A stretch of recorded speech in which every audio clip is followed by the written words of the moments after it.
Good morning. I have one more thing I want to share today. Uh, Catherine from K3N Cloth Tales just shared this new project that I just watched her video and I'm so inspired. But I have to share with you what I did last year. We did this Kawanda style with fula. I love the little fula. So this video where we did this inspired me. Also, I think she did one, a bigger one. And I know that also Kate from the Last Homely House did something similar. Rachel Roxbury, Roxy Creations, is also doing something similar. And I think Corinne, I'll have to find out. Anyways, so I wanted to share with you what I made this wonderful piece of loveliness, and I want to share each step. It has fula. It has this block is from my mother. I did a similar thing to what Catherine talked in her video about using a piece of cardboard to iron the edges over. I'm a person who irons. I iron everything. We ironed when I learned to sew. So my mother ironed everything.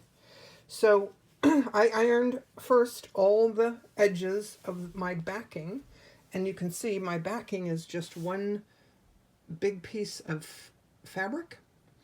I used a striped fabric so that I could cheat and use the lines from the stripes to make my lines on my quilt very, very uniform. So I ironed the edges in, and then I attached this one block here. Then I attached this next block. This is another block from my mother, and on this one I put a little bit of decorative stitching. That is a chain stitch and one side has detached buttonhole.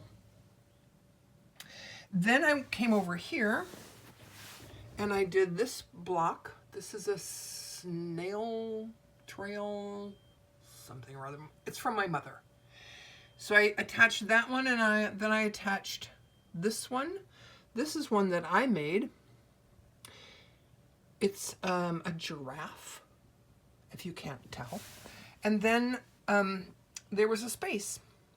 And basically what I did is I just attached the edges with a running stitch. I just like pinned them together and sewed the edges together.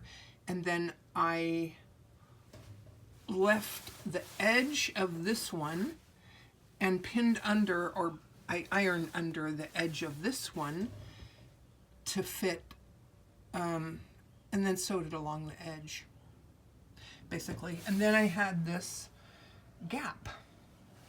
So I filled it in with a nice piece of lace. Then I think I did this one. This is my mother's little sunbonnet Sue. And again, I folded over the edge, and I did this stitching like, I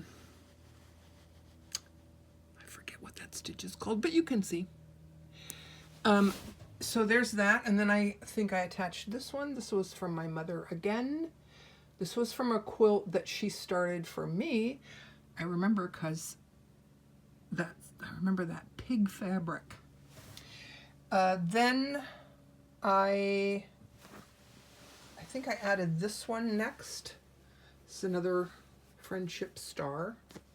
And then I had this one, which is something that I did myself.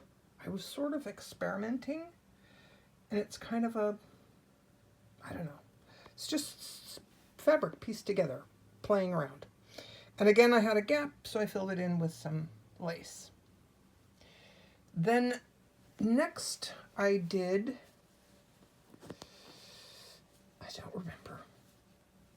don't exactly remember the order. But here's one from my mother. Here's another one from my mother. This is a, what is this called? That piecing? I forget what it's called.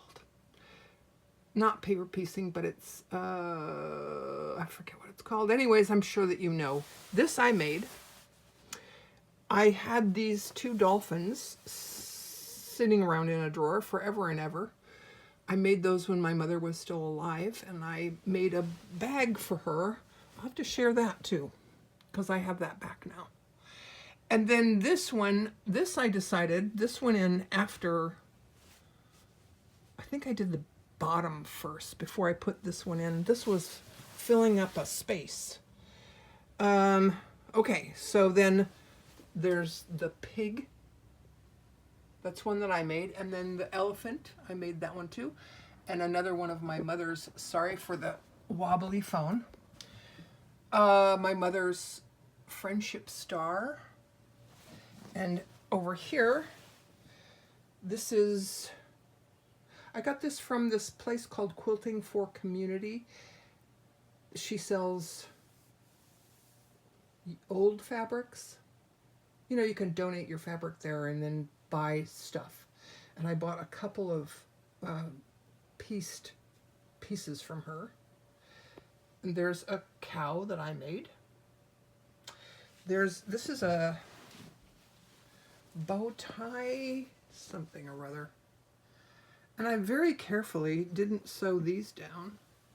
That was a little hard to do. Then a lion that I made. And then these, then this is some Tula fabric that I had cut into hexagons. Didn't know where it was going to go, but I put it here.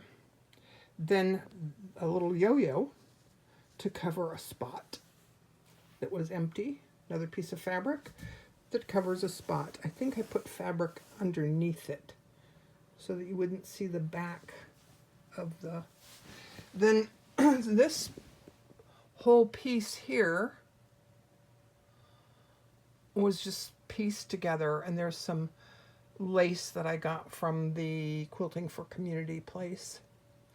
And there are places where I did some decorative stitching, like here. There's some with Tinkerbell, and then a quilt, you know. And then my little tag that says that I made it. And then on the back, I put a pocket.